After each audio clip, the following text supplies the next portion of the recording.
ये हैं भारत की सबसे अजीबोगरीब और रहस्यमयी जगहें जिन्हें देखकर वैज्ञानिक पागल हो गए। Number 8, the red rain at Idukki. पश्चिमी घाट की खूबसूरती के अलावा यहाँ कई आकर्षक चीजें हैं जो लोगों को बेहद पसंद आती हैं। लेकिन इडुक्की या लाल क्षेत्र भारत में रहस्यमय स्थानों में से एक के रूप में भी प्रसिद्ध है। इडुक्की में लाल रंग की बारिश पहली बार 25 जुलाई 2001 को हुई थी। इस बारिश को 2 महीने तक इसी रंग में देखा गया था। इस रंग की वजह से कपड्ढे और इमारत सब कुछ इसी कलर में हो गए थे। जब इस बारिश का पानी स्थानीय लोगों द्वारा इकट्ठा की गई तो ऊपर साफ पानी तैरने लगा और नीचे लाल कण दिखने लगे। वैज्ञानिकों को भी इस बात की आज तक स्पष्ट रूप से जानकारी नहीं मिल पाई। Number 7, root bridge Cherrapunji. Meghalaya की खासी जाति के पास एक खास हुनर मौजूद है। ये लोग पुल बनाते नहीं बल्कि उगाते हैं। रबर डीडेच के पेड्डहाच के तनों से भी कुछ जड्ढें निकलती हैं। ये लोग इन जड्ढों को एक खास दिशा में उगाते हैं। यहाँ मौजूद कुछ पुल 500 साल पुराने हैं और जड़ों से बनाए गए यह ब्रिज बहुत ही ज्यादा अजीबोगरीब लगते हैं। ऐसा लगता है कि यह किसी हॉलीवुड फिल्म का नजारा है। आप भी यहाँ घूमने के लिए जा सकते हैं क्योंकि ऐसी जगह आपको विदेशों में कहीं देखने को नहीं मिलेगी। Number 6, church शेटीहल्ली। 1860 में फ्रेंच मिशनरी द्वारा बनाया गया चर्च शेटीहल्ली उस दौर की सभी कम्युनिटी एक्टिविटी का हिस्सा रहा करता था। ये सिर्फ चर्च ही नहीं, एक अनाथालय और अस्पताल का काम भी करता था। हालांकि 100 साल बाद भारत सरकार ने गोरुर डैम बनाया और इस पूरे इलाके को पानी ने अपनी चपेट में ले लिया। अधिकतर इमारतें गिर गईं और मलबा बन गईं। लेकिन इतने सालों में भी हर साल ये चर्च गर्मियों में पानी कम होने पर दिखता है और उसके बाद दोबारा पानी में लीन हो जाता है। अभी तक ये चर्च एक बेंगलुरु के पास फेमस टूरिस्ट स्पॉट बना हुआ है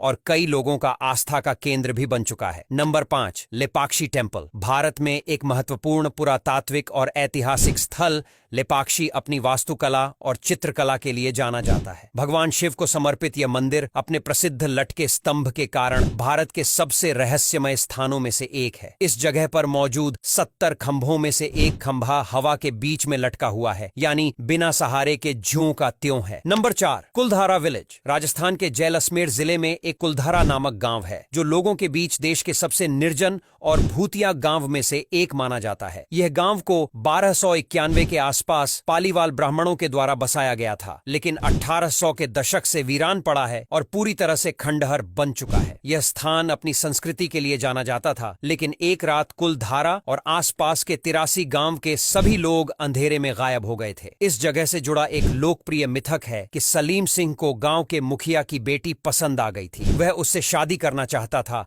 और गांव वालों को धमकी दी कि अगर कोई उसका विरोध किया तो वह उन पर और ज्यादा कर लगाएगा। बेटी के सम्मान को बचाने के लिए गांव का मुखिया पूरे गांव सहित रात के अंधेरे में गांव छोड़कर भाग गए। Number 3, Krishna butterball. चेन्नई में महाबलीपुरम में कृष्णा बटरबॉल है। यह बटरबॉल करीब 250 टन की एक चट्टान के रूप में एक जगह पर स्थित है। इस पत्थर को लेकर मान्यता है कि जब भगवान कृष्ण मक्खन खा रहे थे तो यह जमीन पर आ गिरा था। कृष्णा बटरबॉल यहाँ आने वाले पर्यटकों के लिए आकर्षण का केंद्र है। नंबर 2, जगमहाल उदयपुर। उदयपुर में पिछौला झील में एक तैरता हुआ महल जगनिवास महल है जो देखने में काफी रोमांचक लगता है। पिछौला झील की लहरें महल की दीवारों से टकराती रहती हैं। पानी में तैरते इस महल को जल महल के नाम से भी पुकारते हैं। यह विदेशी सैलानियों को बहुत आकर्षित करता है। Number 1, Kozhikode floating bridge. Kerala के कोझिकोड जिले में बेपोर्ट तट पर समुद्र पर यह पुल है। समुद्र के ऊपर बना पुल हवा की लहरों के साथ हिलता है। जब पानी की लहरें आगे बढ़ती हैं तो ब्रिज हवा के साथ झूलने लगता है। यह तैरता पुल लगभग 100 मीटर लंबा है। इस ब्रिज पर जाने के लिए यात्रियों को पहले लाइफ जैकेट पहननी पड़ती है। सुरक्षा कारणों से लाइफ जैकेट पहनने के बाद ही उन्हें इस पर चढ़ने की अनुमति मिलती है। अब यहाँ तक वीडियो देख ली है तो फिर वीडियो को लाइक और शेयर करना बिल्कुल भी मत भूलना।